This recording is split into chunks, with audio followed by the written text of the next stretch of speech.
भगवान की जय। द्वादशांग जिनवाणी माता की जय। परम पूज्य गणाधिपति गणधराचार्य श्री कुंतु सागर जी गुरुदेव की जय। परम पूज्य प्रज्ञाशणमाचार्य गुरु श्री देवनंदी जी गुरुदेव की जय। देखिए, ये कथा है जो अणुव्रत चल रहे हैं। उन अणुव्रतों में ब्रह्मचर्य अणुव्रत। यहाँ पर कहते हैं कि जैसे हवन की सामग्री से ईंधन की तृप्ति नहीं होती है और नदियों से समुद्र की तृप्ति नहीं होती है, उसी प्रकार से मनुष्य की कभी भी भोगोपभोगों से तृप्ति नहीं होती है। अर्थ और काम, ये दो ऐसी वस्तुएं हैं जिनके माध्यम से कभी भी तृप्ति नहीं होती, हमेशा असंतोष ही होता है। अर्थ और काम कैसे हैं? तो ये असंतोष को प्रदान करने वाले हैं। फिर इसमें कहते हैं कि जितने भी विषय कषाय के साधन हैं वो सभी शुरू में तो अच्छे लगते हैं। जैसे किसी को होटल में भोजन करना है तो होटल भी बहुत बड़ी ढूंढेगा, होटल भी अच्छा लगेगा, परिश्रम से जाएगा, वहाँ बैठेगा, इंतज़ार करेगा, पैसे भी खर्च करेगा, तो आकर्षण रहता है। जितने भी विषय हैं पंचेंद्रियों के, उनमें सर्वप्रथम आकर्षण होता है। उस पंचेंद्रियों के विषय में आकर्षण के पश्चात उनको प्राप्ति की लालसा उत्पन्न होती है। प्राप्ति की लालसा के उपाय किए जाते पंचेंद्रियों के विषयों के लिए, फिर उसकी पूर्ति की जाती है। यानी पंचेंद्रियों के विषयों को भोगने के लिए शुरू से अंत तक परिश्रम ही परिश्रम किया जाता है और उसके अंत में उसका जो परिणाम मिलता है वो होता है क्षणिक सुख अधिक दुख। क्या? क्षणिक सुख अधिक दुख, ये उसका परिणाम है। जैसे मान लीजिए किसी व्यक्ति ने जिह्वा इंद्री की पूर्ति के लिए सोचा कि मैं फलानी होटल में भोजन करने जाऊं। अब उसके घर से उसे जाने में 1.5 से 2 घंटे लगे। फिर उसके बाद मालूम चला कि वहाँ पहले से भीड़ है, फिर वहाँ पर 1 घंटा इंतजार किया। फिर अब रात है कि दिन है कि किसने बनाया, शुद्ध शुद्ध भक्ष भक्ष वो सब मसालों में मिल जाता है। फिर वो खा के आएगा, हजारों रुपए पैसे देगा, फिर उसके बाद में फिर घर वापस लौटेगा, ट्रैफिक हो गया और मालूम चला वो 1 दिन का भोजन विषय जो जिह्वा इंद्री का विषय था वो उसमें आधा दिन लग गया। या कभी कभी कोई रिसोर्ट वगैरह में जाना, कोई दूर, तो हो सकता पूरा दिन लग जाए। और काय के लिए? सिर्फ जिह्वा इंद्री की पूर्ति के लिए। अब इसमें समय भी गया, पैसा भी गया, धर्म भी गया, सब कुछ गया और आखिरी में क्या मिला? परिश्रम भी पूरा लगा। मिला क्या? मान लीजिए अगर इतनी जिह्वा इंद्री की चटक लगी है, इतना ज़्यादा आसक्ति है और जो व्यक्ति बार बार इस प्रकार से इन विषयों में तल्लीन हो जाता, आसक्त हो जाता है, हो सकता मान लीजिए बार बार होटल आदि का खाने से, मार्केट का बुलाने से, पैकेट फूड बुलाने से, खाने से फूड पॉइजनिंग हो गई, तो अब रोग भी हो गया। अब उस रोगों को दूर करने के लिए अस्पतालों के चक्कर काटो, पहले होटलों के चक्कर काटो, फिर हॉस्पिटल के चक्कर काटो। दोनों में परिश्रम और दोनों में समय व्यर्थ और दोनों में पैसा व्यर्थ गया। तो चाहे वो, ये तो जिह्वा इंद्री का एक एग्जाम्पल है। अब वो जिह्वा इंद्री के साथ में मान लीजिए घ्राण इंद्री का कोई विषय है कि फलाना इत्र फलानी जगह फलाना मिलता, फलाने शोरूम से खरीदना है, फिर बाहर जाएंगे तो वहाँ पर फलानी कंपनी का लेंगे। देखिए उसमें आपने क्या क्या किया और आपने देखा कि वो कैसे बनाया गया था। फिर चक्षु इंद्री के लिए, इसके लिए जैसे पिक्चर, सिनेमा, अब पिक्चर जाना, सिनेमा जाना, हजारों रुपए खर्च करने के साथ में उसकी एडवांस बुकिंग करो, फिर उसके बाद में वहाँ थिएटर तक जाना, फिर उसमें बैठना, फिर वहाँ से लौटना, इन्हें एक सिनेमा 6-7 घंटे का पड़ता और हजारों हजार रुपए खर्च करती। और उसमें मिला क्या? एक तो आने जाने का परिश्रम, फिर बैठने का परिश्रम, फिर उसके बाद अगर पिक्चर पसंद आई नहीं आई, फिर उसमें संकलेश, फिर देखते समय संकलेश, फिर देखते समय या तो तीव्र आसक्ति या तीव्र घृणा, या तो रति या फिर अरति, दो में से कुछ ना कुछ होगा। तो ये पंचेंद्रिय के विषय, अब इसी प्रकार से जैसे अभी कर्णेंद्रिय का विषय है, कोई संगीत है, अभी कर्णेंद्रिय का विषय तो इतना खतरनाक हो गया है कि यानी कि आदमी सड़क पार कर रहा है, रेलवे का ट्रैक पार कर रहा है, कानों में वो लगा लेते हैं, ईयरफोन लगा लेते हैं, पता नहीं चलता क्या चल रहा है बाहर, पता नहीं चलता है। व्यक्ति की रेलवे के ऐसे, जैसे मुंबई का रेलवे का जो लोकल रेलवे है, वहाँ के रिकॉर्ड में अधिकांश केस या तो गिरने के होते हैं या फिर पार करने के, क्यों? कान में लगा हुआ है, उनको पता नहीं चलता कि क्या हो गया।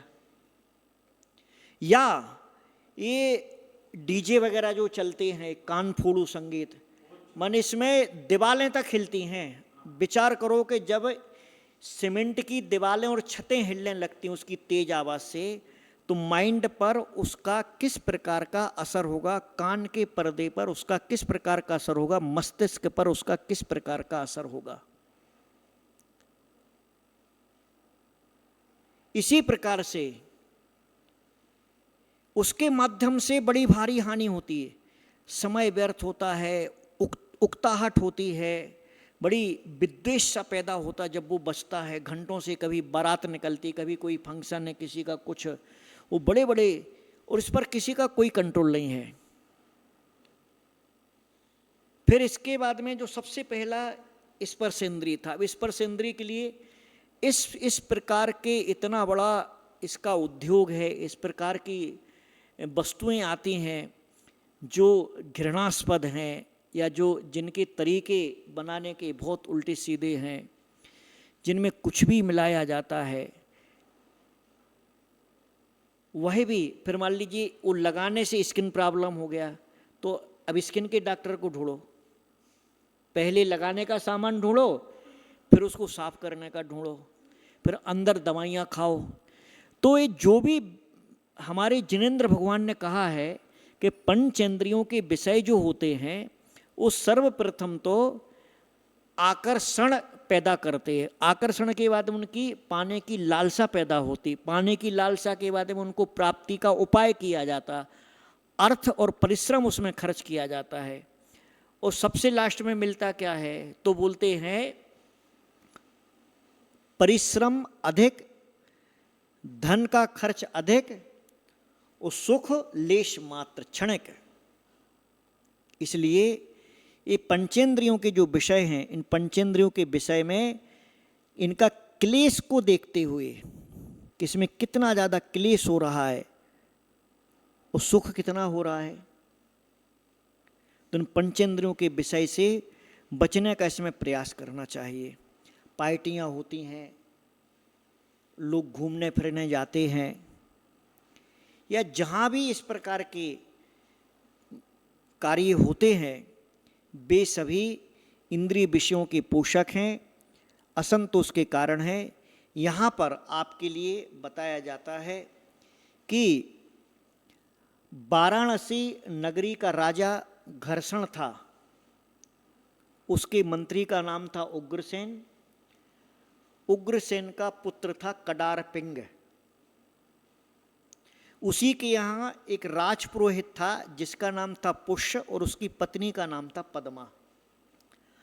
अब ये जो मंत्री था ये तो था दुष्प्रवृत्ति वाला, उसका बेटा भी वैसे ही था, और जो राजपुरोहित था वो था सत्प्रवृत्ति वाला। मंत्री और उसका बेटा विषय कषायों में डूबा हुआ था, और राजपुरोहित और उसकी पत्नी सत्प्रवृत्ति करने वाले थे, और विषय आदि से दूर रहने वाले थे। एक दिन एक कडारपिंग जो था ये सदाचार का दुश्मन था, सदाचार और इसकी दुश्मनी थी, और कुलीन पुरुष जो काम नहीं करते वो सब ये करता था। एक दिन अपने गलत मित्रों के साथ में, कुमित्रों के साथ घूम रहा था गलियों में, और बाजार में घूमते हुए कहीं जा रहा था अश्लील चेष्टाएं करते हुए, बातें करते हुए, और इसकी नज़र एक महल के ऊपर जाती है। वो महल के ऊपर ये देखता है एक सुंदर स्त्री के लिए, और देख करके अवाक रह जाता है। वो सोचता है इसे किस प्रकार से प्राप्त किया जाए।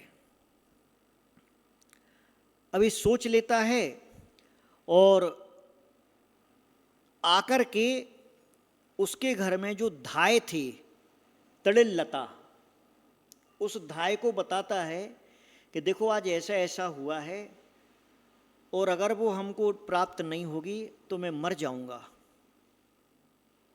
मेरा क्या होगा, मैं कुछ बोल नहीं सकता हूँ। वो कडारपिंग बोलता है। और दूती सोचती है कि इसने जो कार्य कहा है वह कार्य शीघ्र कर देना चाहिए, देरी नहीं करना चाहिए, क्योंकि समय पर अगर काम नहीं किया, समय बीतने पर जो पका हुआ फल रहता ना, तैयार खाने के योग्य, अगर पका हुआ फल समय पर नहीं उपयोग किया गया तो वो भी विरस होने लगता, उसका भी रस ठीक नहीं रहता। इसलिए समय पर ही काम करना चाहिए। तो इसी प्रकार से अगर समय पर सुखकर कार्य है, अगर वो समय पर किया जाए तो उसका आनंद अलग है, नहीं तो वह कार्य दुष्कर हो जाता है, ऐसा वो विचार करती है। अब वो सोचती है कि यह जो कार्य है ये एक बार स्वामी की आज्ञा इसमें ले लेना चाहिए, क्योंकि स्वामी की आज्ञा के बिना कोई भी कार्य हो वो नहीं करना चाहिए। स्वामी की आज्ञा के बिना कोई भी काम नहीं करना चाहिए। स्वामी की आज्ञा के बिना सिर्फ आपत्ति आने पर ही आपको तुरंत डिसीजन लेके आपको काम कर लेना चाहिए। कब? आपत्ति आने पर। वहां स्वामी की आज्ञा का वो नहीं करने का इंतजार। हाँ, इसलिए तुरंत आपत्ति का निवारण करने में स्वामी की आज्ञा नहीं लेने का, परंतु बाकी के सभी कामों में अपने स्वामी की आज्ञा लेकर के ही काम करना चाहिए, एक कर्तव्य है। फिर वो तड़िल लता ने जाकर के मंत्री को कहा कि भाई तुम्हारा बेटा ऐसी ऐसी बात कह रहा है। तो वो मंत्री यानी अपने बेटे के लिए क्या कहता है उसको बताइए। तड़िल लता के लिए बोलता है कि देखो अब उसका जीवन तुम्हारे हाथों में है, तुमको जैसा करना है तुम वैसा करो। तो उसने क्या किया, वो तड़िल लता ने अपना रूप बदला, एक प्रोण स्त्री का रूप बनाया, और जाकर के वो पद्मा के पास गई, और पद्मा के पास उसको अनेक खुशामदों से उसको खुश किया, और उसकी पहले प्रिय पात्र बनी। फिर उसके बाद में उसने पद्मा के लिए एक दिन मौका देख करके एकांत में उसके प्रेम जाल का पासा फेंका कि देख तू तो ऐसी है, तू इतनी सुंदर है, वो तेरा पति तो वहाँ पर राजमहल में बिजी रहता है, तू क्या कर रही है, तो अपने माने ऐसे इस यौवन के लिए क्यों ऐसा व्यर्थ में कर रही है। ऐसा सुन कर के वो पद्मा मन में सोचती है ये बड़ी दुराचारणी आई है कहीं से। वो समझ जाती उसको, उसकी बातें सुन कर के कि ये बड़ी दुराचारणी है, अब इसकी परीक्षा करना चाहिए। वो पद्मा क्या बोलती, अब इसकी परीक्षा करना चाहिए। तो पद्मा बोलती है कि माता तुमने ये जो बोला है ये मेरे को समझ नहीं पा रही, इसको आप हमको स्पष्ट बोलो, ये क्या है इसका, ये जो आप श्लोक पढ़ा है कि शिव जी वैसे थे, वो वैसे थे, इंद्र वो था, ये थोड़ा सा हमको समझ में नहीं आया, आप थोड़ा अच्छे से समझाओ मेरे लिए। तो धाय कहती है बतलाती हूँ, परंतु नीति समझदार और स्वाभिमानी मनुष्य को दो के सामने ही अपनी बात कहना चाहिए। क्या? समझदार और स्वाभिमानी मनुष्य को दो के सामने ही अपने मन की बात कहना चाहिए। जिसके सामने तुम्हारी बात कही गई और स्वीकृत कर ली जाए, अस्वीकार ना हो, आपकी जो प्रार्थना है वो स्वीकार कर ली जाए। एक तो उसके सामने बोलो, और दूसरे जो तुम्हारे मन के अनुकूल हो, जो तुम्हारे मन के अनुकूल हो, सिर्फ उसके सामने अपनी प्रार्थना बोलना चाहिए, बाकी और किसी के सामने नहीं बोलना चाहिए। तो इस प्रकार से वो पद्मा बोलती है मन में, ये बड़ी भ्रष्ट है, बड़ी ढीठ है, बड़ी दुष्ट है, मन में सोचती है। और मुंह से बोलती है पद्मा के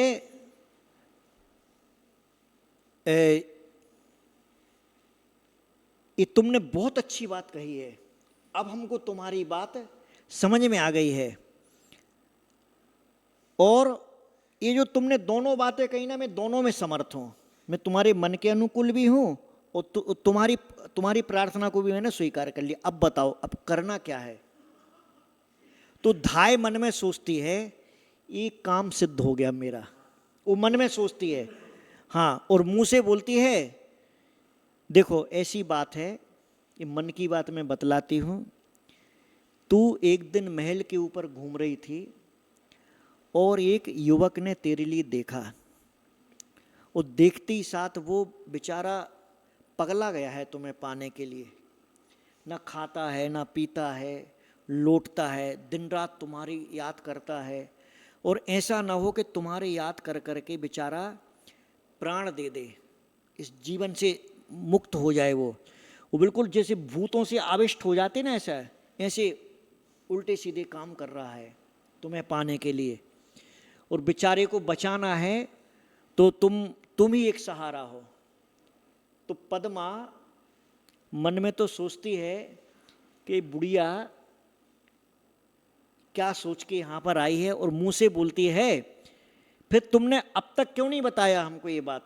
अगर ऐसी बात है तो अब तक क्यों नहीं बताई? तो पद्मा कहती है कि इसमें क्या बुराई है, बोलो क्या करना है? तो धाय बोलती है कि अब देखो, अब छिपाने को तो कुछ बचा नहीं है, अब तुम ये बताओ कि मैं उसको क्या संदेशा दूं। तो वो पद्मा बोलती है, तुम्हारी जो इच्छा है, तुम्हें कब उसको बुलाना है तुम बुला लो। और ऐसा बोल देती है।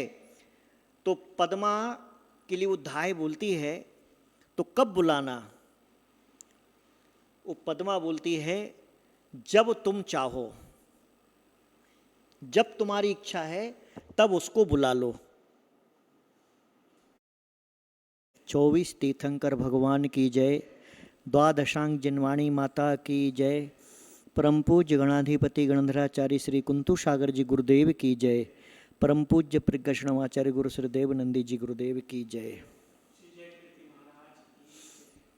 देखिए, ये कथा है जो अणुव्रत चल रहे हैं, उन अणुव्रतों में ब्रह्मचर्याणुव्रत। यहाँ पर कहते हैं कि जैसे हवन की सामग्री से ईंधन की तृप्ति नहीं होती है और नदियों से समुद्र की तृप्ति नहीं होती है, उसी प्रकार से मनुष्य की